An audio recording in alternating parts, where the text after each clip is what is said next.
a high risk of engaging in violent behavior. As a matter of fact, in my experience as a minister as well as a psychiatrist, I have found that there's a very high percentage of people who have substance abuse problems who are in jails as well as in prisons. So that's evidence that people who engage in drug abuse are highly prone to end up in corrections. Okay, and Dr. Poe, what we'll do, we'll take this first commercial break and we'll pick up where we left off. And we'll be back with our audience following this very, very short commercial break.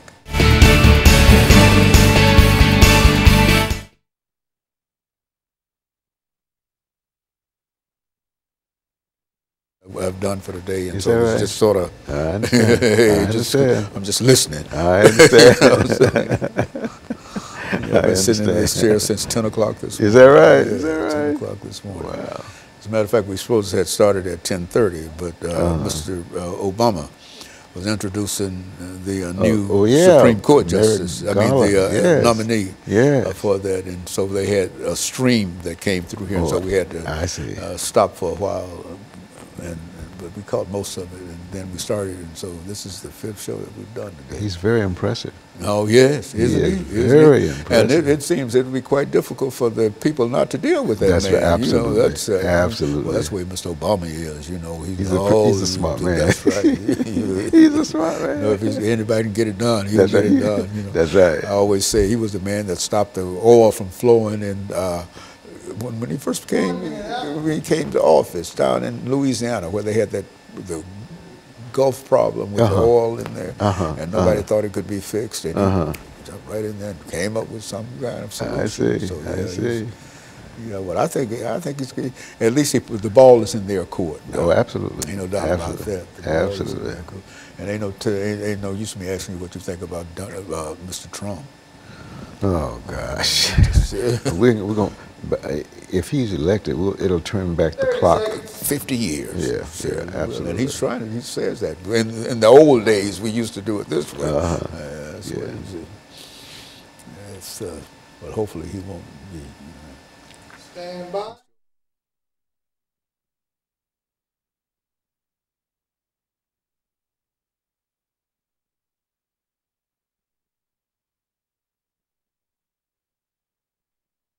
Thank you and welcome back to the second segment of the show for today. We're talking to Dr. Cupid Poe, and the topic is the relationship between mental illness and violence. And Dr. Poe, I think you gave us some information during that first segment indicating that there was a real relationship between mental illness and violence. And so let's pick up where you wish dealing with that topic.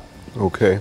Well, first of all, I just want to say a word about mental illness. It's really a condition which involves a disturbance of one's thinking, emotions, and behavior to the extent that the person has difficulty in their relationships with other people and also in their social or occupational functioning. Violence, I think, at least from my perspective, is an act that does harm or threaten to do harm to another person or persons. And I also believe that violence it can be often or is often directed at oneself. Anytime I do something that I know is going to do damage to my body and therefore to my mind, to me that's an act of violence. So I believe that the research shows that people who are mentally ill, as I said, are often more the victims of violence rather than the perpetrators of violence. Now, there is a subset of persons who are mentally ill who are more prone to commit an act of violence, such as people who have symptoms such as paranoid delusions, thinking somebody's out to harm or hurt them, or people who have what's called command hallucinations, in which they feel voices are speaking to them, telling them to hurt other people and or telling them to hurt themselves, and people who have other psychotic disorders, which means they're out of touch with reality. Now, there are other factors that contribute to violent behavior other than just mental illness. One is poverty, the other is homelessness, the other is personal adversity, the other is if a person has a family history of violence, or if a person is exposed to violence in their home as a child, this person is much more prone to commit a violent act. If a person has been assaulted in the past, they're more likely to assault someone else. If a person has a parent or parents who have a criminal record, they're more likely to engage in an act of violence. But you know, I want to get back for a moment to violence directed towards oneself. A lot of behavior that people engage in is really acts of violence towards themselves. And of course, if I injure myself, I'm also indirectly injuring other people. For example, smoking does damage. We know it does damage to the lungs. It puts one at risk of developing cancer, lung cancer.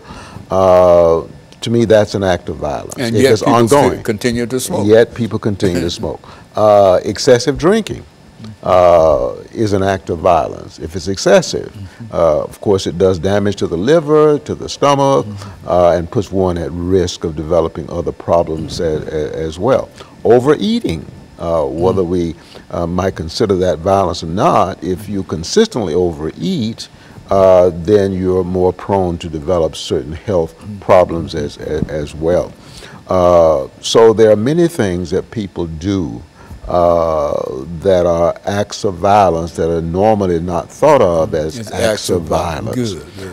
So the thing about violence is that it's very broad. It's much more than just me assaulting someone or injuring someone or killing someone. It's a much broader concept. I'm reminded of what the scripture says. It says sin is lawlessness. And of course, breaking the law, the assumption is that you have committed a violent act if you break the law. And so I want to say again that people who are mentally ill are much more prone to be the victims of violence rather than the perpetrators. And as I said before, there are many other factors that contribute to violent behavior other than just mental illness. What are some of the other factors, Dr. Poe, for example, that would contribute to mental illness outside of violence? Okay. Well, I want to make a few comments about factors that puts a person at risk of committing a violent act. For example, if a person has a past history of violence, that puts a person at risk of committing a violent act, whether the person is mentally ill or not.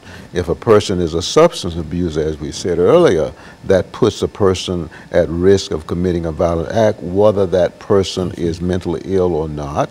If a person has a personality disorder, that is a typical pattern of interacting with other people that's usually maladaptive, such as a paranoid personality disorder, such as a borderline personality disorder, and almost